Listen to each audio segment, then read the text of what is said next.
Hello, my name is Dante Renee, and welcome to the 10 Room Bizarro YouTube page where I talk about films that I believe need to be talked about more. Like tonight's film. This is, oh boy, 1984's Jungle Warriors. 1984's Jungle Warriors is part of a triple feature pack, Women in Prison, made by Mr. Skin from Panic House Entertainment. They said this was limited. So I don't really know, but this is part of a triple feature show right here, and I'll be looking at these films in the future possibly, but this is Jungle Warriors. There's Sybil Danning in the artwork there, 1984. Let's look at this film.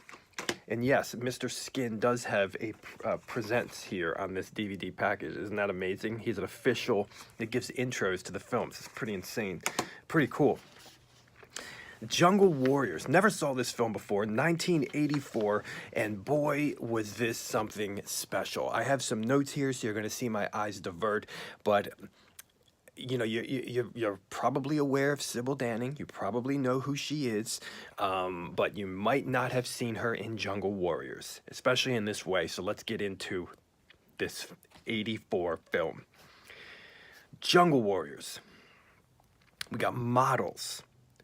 Jungle fashion shoot, a pilot disappearance, lost love, cocaine, drug kingpins, drug wars, rape, beheading, gunplay, explosions, helicopter fights, incest, old flings, secrets and undercover people, lesbianism, and so much more in 1984's Jungle Warriors. Keep your eyes open, folks, and you don't have to keep them too open because they're some of the lead characters in here. We have cast people from Popeye and Pieces and Haunted Honeymoon, which I looked at on this YouTube page. Cast from New Year's Evil and Last American Virgin. We have somebody from the movie Mausoleum. And we have somebody from Killer Clowns from Outer Space. And of course, we have Sybil Danning as well. So keep your eyes open in here. And yes, one of those people is John Vernon. Not Howard Vernon from Franco Films, but John Vernon. When we look at the music for Jungle Warriors, we have a theme song in this film. I think it's called Heat. It has one of the most intriguing, weirdest, 80s alluring sounds ever. Her voice is off-kilter. It is so scratchy. It makes that 80s song Betty Davis Eyes look like a playground compared to what's happening here with the scratchy voice. Her voice is so off-kilter and bizarre. It's so interesting. You hear it at the beginning of the film, and you hear it at the end of the film. You hear it a bit in the trailer as well for the movie. But her vocals, at one point I said, is this even real? Is this really happening? What is going on here? Her voice is so otherworldly and so raw and so almost off base. It's amazing.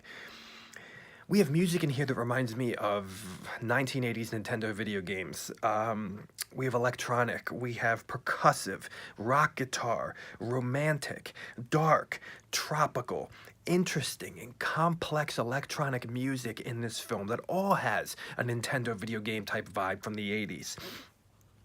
We have dance music in here, almost bordering on disco, and it's wall-to-wall music in this film. Seriously, Jungle Warriors is wall-to-wall music. This movie feels like an 80s video game. Not just the music, but the whole movie feels like an 80s video game. It feels late night. It feels sleepover. There are many layers in this film, and worlds colliding. Drugs and models. Excuse me. I know typically you think models do drugs, so what's the collision?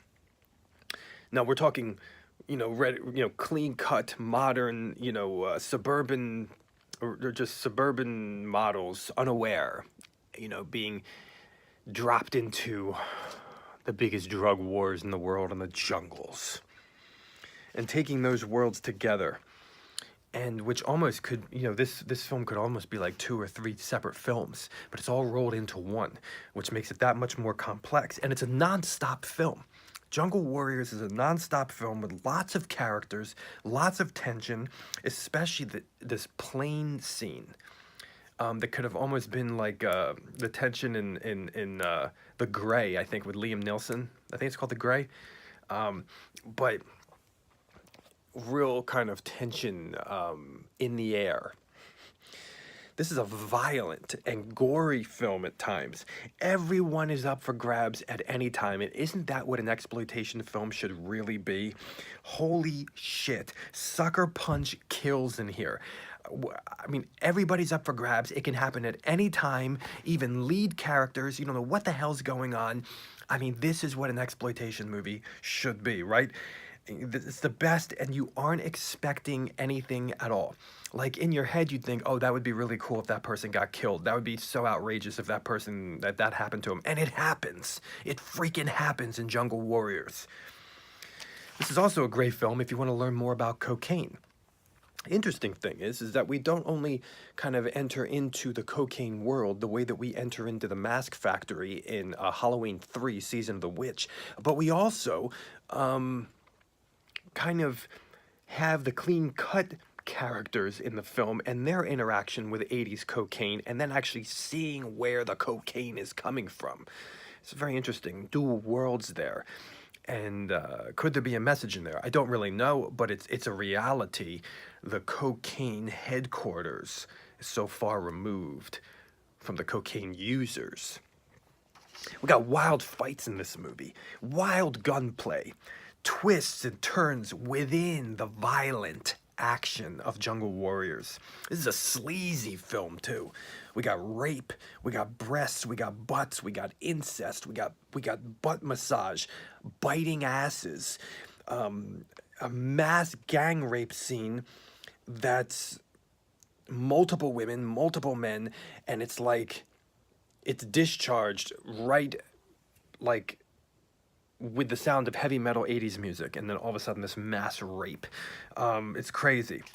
We have true vicious villains in this film. Almost, you know, this Jungle Warriors is almost like a cannibal film, but with drugs instead of cannibals. We got survival.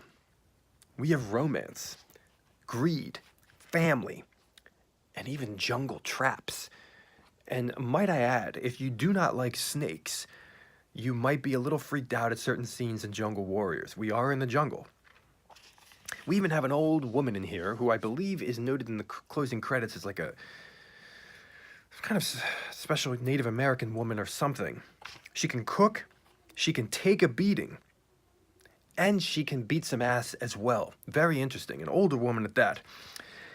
You know, Jungle Warriors is the kind of film that truly feels USA Up All Night, like that old USA Up All Night show that I always constantly refer to from the early 90s. But it also has the video game kind of vibe to it, and a trashy pinball backlit artwork vibe to it. And 95 minutes, nonstop, something going on, craziness, complexity.